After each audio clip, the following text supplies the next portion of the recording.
Welcome back, or welcome if you're just joining us. This is the France 24 debate. We're looking at Russia's foreign policy, and we're discussing it with Oleg Koptsev, who teaches at the American University of Paris, John Laughlin of the Russian-backed Institute of Democracy and Cooperation from Tel Aviv, Meir Javandanfar of MIPAS. Meir, remind us again what MIPAS is. Middle East Economic Political Analysis Company. Okay, and also with us, France 24 International Affairs editor Robert Parsons. We've been discussing Syria. And let's talk for a minute, though, about one of Syria's main backers, Iran. And on Iran, Russia's position, we're looking at the focus there on its atomic ambitions when it comes to Iran. On Wednesday, the Supreme Leader Ayatollah Khamenei expressing defiance after the failure of a UN atomic energy inspection tour. Now, even though Iran's nuclear facilities were built with Russian technology, Meir Javandanfar, it's fair to say that Moscow's position when it comes to Tehran is much more nuanced.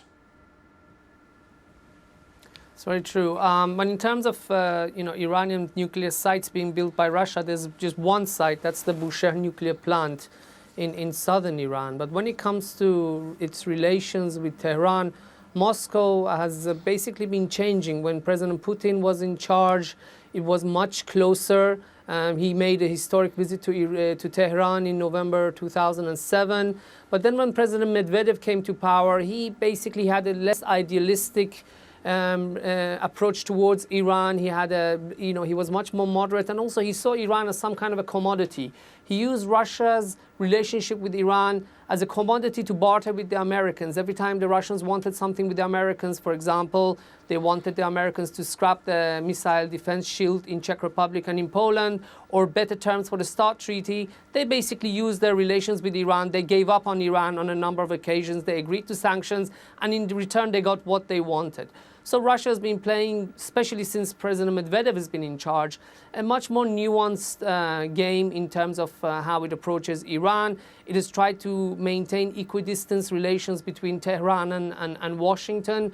And it's also been very beneficial to it for economic purposes. What's happening right now, it's great news for Russia, because the current sanctions are pushing the price of oil up, and Russia's earning a lot of money. They're doing very well. So I think this is the status quo for now, until President Medvedev is in charge. What happens if President Putin, if he's elected, takes over? I think we'd expect more difficult days in terms of trying to convince Russia to take a tougher line against any illegal nuclear activities that Iran has and that have been condemned in the United Nations. And on Wednesday, Russia, for the first time, openly warning Israel against bombing Iran. Immediate reaction following from the Jewish state's Russian-speaking foreign minister. I hope that Israel understands all of these consequences, and that when they make a decision, they will be able to take into account the position of the other countries. With all the respect I have for the United States and Russia, it's none of their business. The security of Israeli residents, the future of Israel, is the responsibility of Israel's government. With all due respect to everyone, we will take the best decision for Israel's interest. That will be the guideline. Meir, let me ask you about the timing of that statement out of Moscow. Is that because there's a presidential election coming up? It is possible, but I think the Russians are basically, again, that's another issue, that they're feeling left behind here. President Obama wanted them to join the recent sanctions. They didn't want to join. So he basically went ahead and did it on his own. They passed the sanctions against doing business with the Iranian central bank, and we see more and more countries are joining those sanctions, including all of the EU, and even the Japanese today also said they're going to cut the Iranian imports. And China, I think this is very disappointing for China. We see how China is slowly but surely treading the American line. They've halved their import of oil from Iran on a monthly basis. So I think they are also concerned about what's happening to Iran. Iran, America's has got more leverage. President Obama is doing much better than President Bush did. And this, alongside Syria, it's making Russia insecure. But another point I must add, and a very short one, One of the reasons Iran is helping Bashar al-Assad is not only because of its relations with Syria. I think it's also doing it because it wants to get closer to Moscow. All right, and we have one comment from a viewer on Twitter. No Passaran says, Rob, that Putin is A, triangulating, I didn't know that existed as a verb, as a reflex, and B, keeping oil costly to prop up Russian revenue, little else. A lot of viewers seem to see world foreign policy in terms of commodity prices. But let me just ask you, do you see it as well, the rising price of oil? How does that weigh on the foreign policy that's meted out in Moscow? As we've just heard, it's obviously a factor in this, and the Russians are naturally very happy that the situation in Iran at the moment is forcing the price of oil up, of course. But yeah, I think you're right too when you say that Russia's policy on Iran is much more nuanced. They're obviously concerned about the situation in Iran. The last thing that Russia needs is a nuclear-armed Iran just to the south of its border. Historically, Russia and Iran have had bad relations. It's there in the consciousness of most Russians that in the past these two countries were at war with each other. It doesn't stretch imagination too much to say that in the not-so-distant future there could be conflicts between Iran and Russia over areas that border both countries, like Turkmenistan, the Southern Caucasus, and so on. So the Russians are very concerned.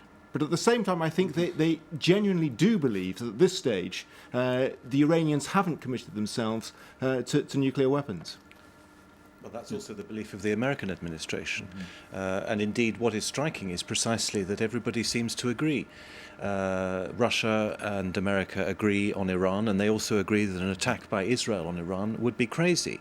And I'm afraid, I'm not a government spokesman for Russia, but I have to say I do find it incredible the way that, given this community of agreement over a very important issue like Iran and its nuclear program, it's incredible to me that the West, with its aggressive stance on Syria, has basically pushed Russia into a corner. Russia, who ought to be then the West's natural ally on this important issue. It's a far more important issue than what goes on in Syria.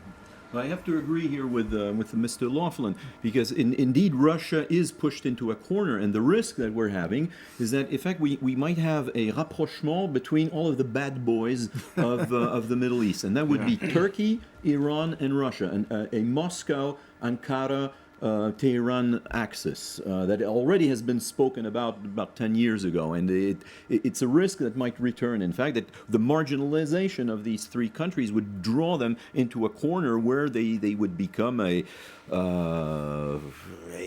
axis of resistance against what they perceive as an advance of NATO and its allies, which is not. Turkey. It's the club of the parent. No. I think that there is a serious risk. It's, for example, if the Europeans do not take Turkey into the EU, there will be greater and greater feeling in Turkey of being marginalized, and you can feel that the Turks are much more comfortable with the Russians or the Iranians. I'm talking about not the government itself, but the population at large. Not the elites of Istanbul, but the big businessmen with 10, 11 kids in the east of the country. They feel much more comfortable with Moscow or Iran than with the missile shields, not over Syria. Yes, not over Syria, exactly. Right, just for a second. That's what would prevent eventually this combination of the three, Turkey, Iran, and Moscow. But something might go wrong, and you would have the three bad boys banding together against everybody else. There were problems between Italy and Germany on the eve of World War II. Bruce Degos and marginalization, important things to look out for. Let's look now ahead to this presidential election in Russia. The first round, March the 4th. We can debate whether or not there'll be a second round, but maybe that's for another day. You can feel campaign fever rising.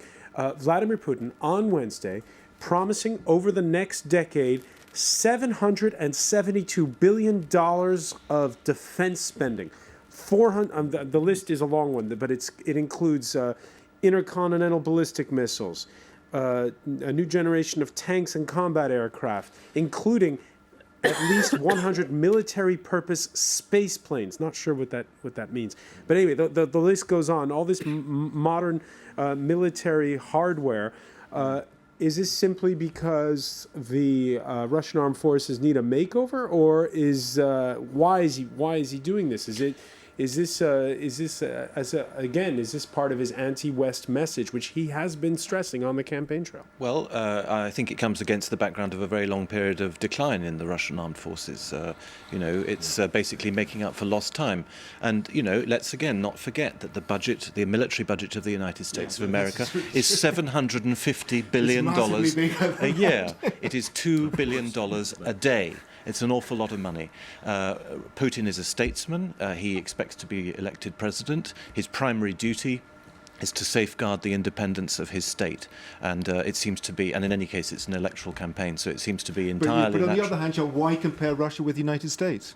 In what do you mean, why compare? Why make that analogy? Because Russia is not the United States. It's relatively speaking, it's a minor power. It's not a minor power militarily, on the contrary. It is less powerful than America, but its importance in international relations. And this is why, incidentally, we're talking always about Russia when it comes to the Syria question. Why don't we have the same debate about China? The answer is that Russia, although it's much weaker, nonetheless, particularly with its nuclear arsenal, remains the only country in the world which could theoretically stand up to the Americans. It is, in that sense, a very important geopolitical actor. Yes, as we were saying, but we won't redo the debate of part one. The Americans don't owe more than $1 trillion to Russia. That's another difference. So they can't allow themselves to have the same discourse. You wanted to make a point. I think President Putin is doing classical Reaganomics, basically, supply-side economics. When President Reagan came to power, he expanded the defense industrial complex, and I think President Putin is doing that for economic reasons.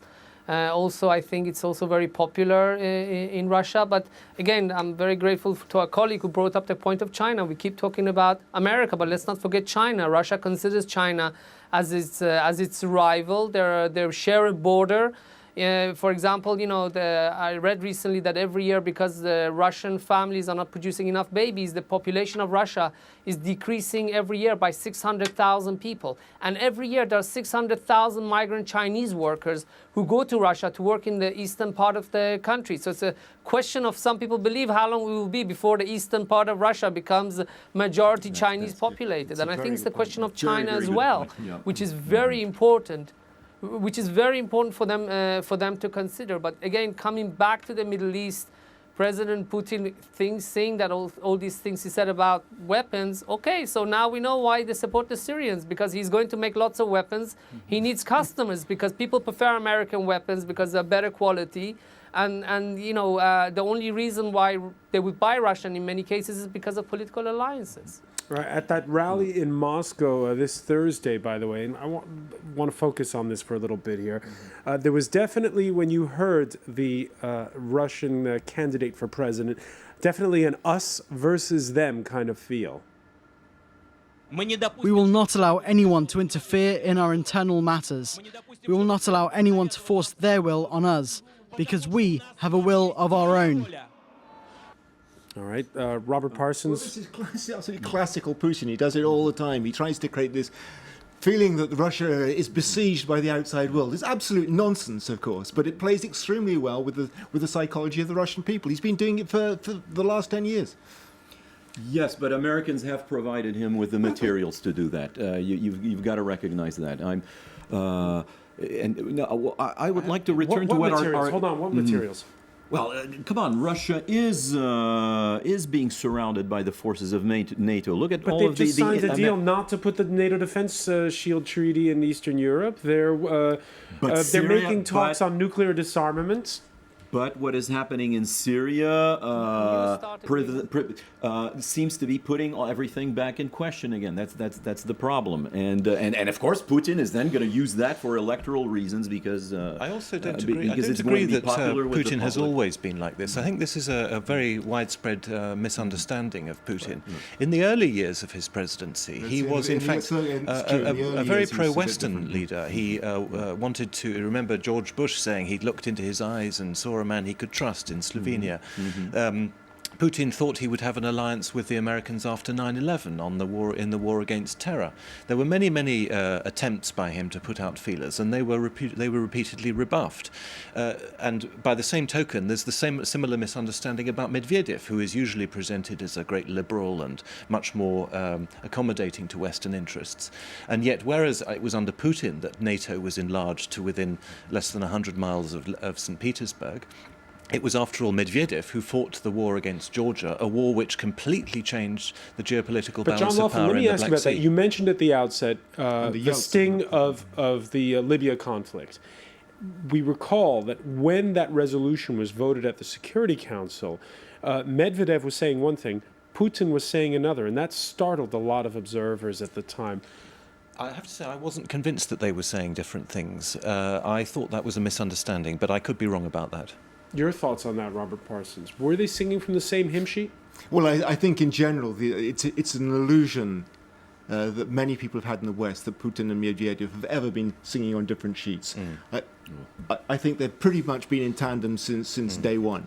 Occasionally, one or the other made a move to the left or the right, but by and large they're in tandem, always have been. I claim copyright to have been the first one on France 24 from the very beginning when Medvedev became president to say good cop, bad cop. It's the strategy, but I think those are details. I think what's important was the very intelligent comment that was made a few minutes ago by our Israeli colleague about demographics. Indeed, it's quite amazing that Russia is building up an arsenal, but so is the United States, while at the same time the Russian population is declining. So there's going to be lots of tanks, but no people to manage them. And indeed, demographically, China is simply destined to take over the great territories in the east, and that's what the Russians are missing right now. Right? But they're focusing on the Middle East and the Mediterranean zone, basically, exactly like the old empire of the Tsar was focusing on the Mediterranean and forgot about the whole Pacific and lost the Russian-Japanese war. We're almost out of time, so just one last quick question. I want to put it to Meyer Javandafar. You're in a country where there's more than 1 million Russian speakers. How do they feel about this Russian election? Well, to be honest with you, it is important here, but I don't observe their media too much. But speaking to friends, I think it is important for them. And to be honest with you, if you ever want to understand Avigdor Lieberman, our foreign minister, look at Vladimir Putin. Okay, we will. I'm not quite sure what you mean by that. We'll elaborate on that another time. I want to thank you, Meyer Javandafar.